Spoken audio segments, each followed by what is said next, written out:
Hai semua, nama saya Syarif dan hari ini kita akan belajar tentang Access Modifier. Mari kita lakukan. Okey, apakah itu Access Modifier? Kalau kita buat direct translation daripada English ke Melayu, access bermaksud kebenaran, modifier maksudnya pengubahan. Maksudnya kita ingin mengubah kebenaran sesuatu perkara. Sebagai satu analogi. So, sebagai contoh, pistol, kebenaran untuk menggunakan pistol di dalam Malaysia hanyalah tertakluk kepada polis sahaja, manakala orang awam tidak boleh memiliki pistol. Manakala penggunaan untuk kenderaan seperti ambulans hanya boleh digunakan oleh ahli-ahli hospital, staf-staf dan yang berkenaan. Orang awam tidak boleh gunakan. So, maksudnya kat sini, certain perkara sahaja yang kita boleh berikan kepada certain orang. Seperti contoh pistol tadi untuk polis, ambulans untuk staf-staf hospital untuk membawa pesakit. So, itulah dia Access Modifier. Kita nak pastikan kalau kita ada satu kelas, kita akan satu lagi kelas. Kelas ini mempunyai attribute dan method. And sebagai contoh, kelas ini ingin menggunakan attribute atau kelas daripada this class. Sebagai contoh, kelas ini dia nak ambil daripada this class. So, kita nak kawal apa je perkara yang kelas ni boleh berikan kepada this class. Ada sebab kenapa kita ini mengawal the access modifier oleh sebuah kelas. Sebab kadang-kadang kalau kita terlebih memberikan segala-galanya, mungkin the attribute and method dalam this class boleh berubah dan mungkin akan berlaku error. So, kita ingin mengawal betul. Itu antara sebabnya lah. Jadi, itulah perkara yang kita ingin belajar pada hari ini. Dan untuk anda semua, sudah ada beberapa access modifier yang anda telah tahu, which is actually public. So, hari ini saya akan sentuh 4 perkara. Public, private, default dan juga protected. Jadi, untuk menerangkan the access modifier dan penggunaannya, saya akan buat beberapa package dan juga class. Package ni sebenarnya adalah seperti file, cuma nama dia lain lah, package. So, saya akan pergi ke this tab, okay, SRC, saya akan right click, saya akan cipta beberapa package. So, saya akan ke package. So, saya akan namakan sebagai package 1. Dan saya akan buat lagi satu package new. Saya akan namakan sebagai package 2. Package ni sangat berguna adalah dia seperti file. Dia sesuai untuk kita susun kita punya kelas dengan lebih tersusun. Sebab bayangkan kalau kita ada satu projek dan kita involve banyak kelas. Dan kalau kita biarkan dalam satu file saja, ia akan dapat serabut. So, kalau dengan adanya package ni, kita akan memudahkan susun kita punya kod-kod dan juga kita punya kelas. Dan orang lain pun boleh tengok dengan hati yang gembira dan tenang. Alright, kita dah buat 2 package. Dan package pertama ni, kita akan letak 2 kelas. So, saya akan namakan kelas saya adalah sebagai kelas 1. Kelas yang pertama. Okay, cancel. Dan saya akan buat lagi satu kelas. Java class. Saya akan namakan sebagai kelas 2. Kat sini, okay. Right, dan dalam package 2, saya akan buat satu kelas sahaja, which is kelas 3. So, apa yang telah saya buat kat sini adalah, saya telah mencipta 2 package. Dan dalam package 1 akan ada 2 kelas. Dan kalau package 2 akan ada satu je kelas, which is kelas 3.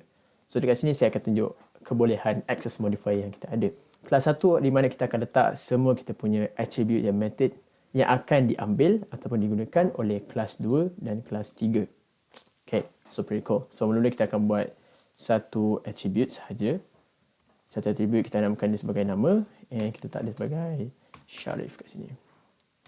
And kita juga boleh buat satu method, which is a void method. Namakan dia sebagai hello. And apa yang akan dibuat adalah basically print out a statement, which is called shallow. Shallow ni sebenarnya hello, tapi nampak lebih comel. Shallow. Shallow. Okay, so kita akan pergi ke public dahulu. So, nak letakkan the access modifier, letak dia kat depan. Macam ni lah, public class. Ni pun access modifier juga untuk class. Okay, so access modifier boleh digunakan oleh class, oleh attribute ataupun method, tak ada masalah. So, kita letak public kat sini.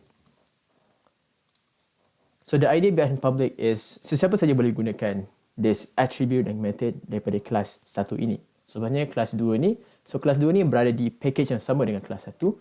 So, kita boleh gunakan attribute yang dia ada, which in this case adalah attribute nama. So, kalau anda ingat, kalau kita nak gunakan sesuatu attribute daripada kelas yang lain, kalau dia tidak static, okay, tidak static, maksudnya kita kena cipta objek dahulu, baru kita boleh gunakan dia punya attribute. So, kita akan mulakan dengan melakukan our main function, di mana kita akan memulakan kita punya code dekat sini. Dan kita akan cipta our object here. Dan kita akan ambil sebagai class 1. Namakan dia sebagai class 1 new variable. And then we put it new class 1. Okay. So, bila kita dah cipta objek, kita dah boleh print out the attributes of nama. And kita just invoke daripada class 1 dot nama kat sini. Okay. So, class 2, okay, class 2 berada di dalam package yang sama dengan class 1 kalau anda refer dekat sini. Okay. Class 1, class 2 dalam package yang sama. So, maksudnya kat sini dia tak ada masalah. And public maksudnya kita boleh gunakan di mana-mana saja. Walaupun kelas 3 berada di package yang lain atau file yang lain dengan kelas 1 pun boleh guna, tak ada masalah. So kalau kita buat psvm, lepas di void main function, and seperti biasa kita akan buat kelas 1 punya objek. And then kita letak kelas 1, new class 1.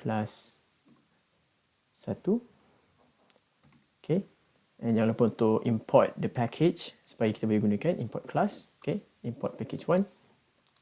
And kita akan print out benda yang sama lah, which is in the case is class 1.nama. Alright, and kalau kita run this, kita akan dapat juga, tak ada masalah, daripada kelas 3 kita access the class from class 1. Kita dapat juga nama kat sini, which is going to be pretty cool. Okay, so sekarang itu adalah public. So basically sesiapa saja boleh access the attributes dan juga method. Apa jadi kalau kita letak sebagai private? So bila private, saya tukar ni sebagai private dahulu. Private here. Kat sini juga private. So bila private berlaku, kelas yang boleh gunakan this attribute dan juga this method hanyalah kelas ini saja. Maksudnya kelas 1 saja boleh access this attribute. Kalau kita tengok kat sini, kita ada error kat sini. Nampak? Okay. So kat sini kata, nama has private access in package 1, kelas 1 saja. Maksudnya walaupun kelas 2 ni berada di package yang sama dengan kelas 1, tapi disebabkan dia private, hanya orang yang dalam kelas 1 saja boleh gunakan. Sama dengan kelas 3. Kelas 3 pun tak boleh guna. Apatah lagi bila kita dekat luar package, lagi dah tak boleh gunakan. So kelas 3 pun memang tak boleh guna lah. So private ni exclusively hanya untuk the same class. Okay. Baiklah, seterusnya kita akan pergi ke default. So default adalah bila kita tidak letak apa-apa kat depan. Okay. Kita biar kosong kat sini. Okay. So bila kita ada default, okay, kat sini, kelas 3 tak boleh gunakan sebab default hanya boleh digunakan di dalam package yang sama sahaja. Okay. Kalau kat sini nampak kelas 3 kita ada error kat sini. Okay. It's not public. Cannot be accessed from outside package. Maksudnya dia tidak public dan tidak boleh digunakan di luar package. Manakala kelas 2 ni tak ada masalah. Nampak? Kalau kita run, okay, untuk run kita kena pastikan ni kita comment out supaya tidak ada error. Kita run this. Kita dapat the thing macam biasa. Kita akan dapat Syarif juga, tak ada masalah. Okay. Tapi kalau kita run this, kita comment this out first. And kalau kita run this here, and kalau kita run, kita akan dapat error kat sini. Sebab kenapa? Sebab dia adalah default. And default hanya boleh digunakan dalam package yang sama. Okay. Nama, the attribute nama is not public in package 1 class 1, cannot be accessed from outside package. So itulah area yang kita dapat kalau kita guna default. And the last one yang saya akan tunjuk adalah protected. Okay, protected sebenarnya saya tak boleh sentuh sangat sebab dia macam tak ada beza sangat dengan default. Tapi kalau anda belajar tentang inheritance, anda akan tahu perbezaan dia. Tapi kebiasaannya orang akan guna private dan juga public lah. So perbezaan dengan default dan juga protected adalah satu sahaja. Okay. Kita tahu kalau default, tak letak apa-apa kat depan ni, default adalah yang boleh gunakan hanyalah dalam package yang sama sahaja. Tapi kalau protected, kalau kelas 3 ni adalah the extension daripada kelas yang ada dalam package ni, dia boleh guna. Okay, kita tengok kepada kelas 2 dulu. So kelas 2 ni tak akan ada masalah, dia boleh guna sebab protected ni kalau dalam package yang sama dia boleh gunakan, tapi sekarang ni kelas 3 tak boleh sebab dia berada di package yang luar daripada package 1. Dia macam default. Tapi the special of protected is kalau kita extend this class, extends this class from class 1, okay, dan kalau kita gunakan class 3, sebab sekarang class 3 is extension of class 1, okay, kata nama bagi nampak class 3, kasi kita tulis class 3.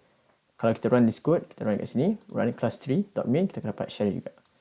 Mungkin anda tak faham sebab this is a topic of inheritance dan saya tak sentuh lagi. Tapi ini basically the surface of what inheritance can do. And this is called an extension of a class. Saya tak apa, tapi jangan risau. Kalau tak faham, tak ada masalah. Yang penting yang anda kena faham kegunaan dua yang terawal tu, which is public and private. Sesuatu etika yang sangat penting untuk para programmer bila kita buat sesuatu perkara adalah kita kena make sure everything is private terlebih dahulu. Maksudnya kalau kita buat satu kelas atau method yang baru dalam sesebuah kelas, kita buat dia semua private dahulu. Sebab kalau boleh, kita tak nak biarkan program yang luar atau kelas yang luar ubah kita punya properties atau kita punya attributes atau kita punya method dengan begitu sahaja. Tak nak. Okay? Bila diperlukan sahaja baru kita tukar kepada public atau protected mengikut kesesuaian. So sekarang ni kalau kita biarkan semua private, mesti ada cara untuk access kalau sesuatu perkara itu private. So kat situlah di mana getter dan setter diperlukan.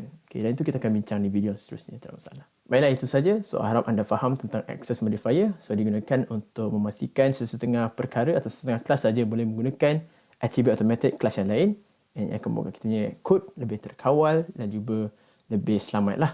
Okay, itu saja untuk hari ini. So jangan lupa untuk subscribe channel saya. Apa-apa soalan, tulis di bawah. Kalau anda semua ada suggestion video apa saya nak buat, boleh, tak ada masalah, suggest kat bawah. And jumpa anda di video seterusnya. Assalamualaikum, bye-bye and happy coding. Stay safe, jangan lupa.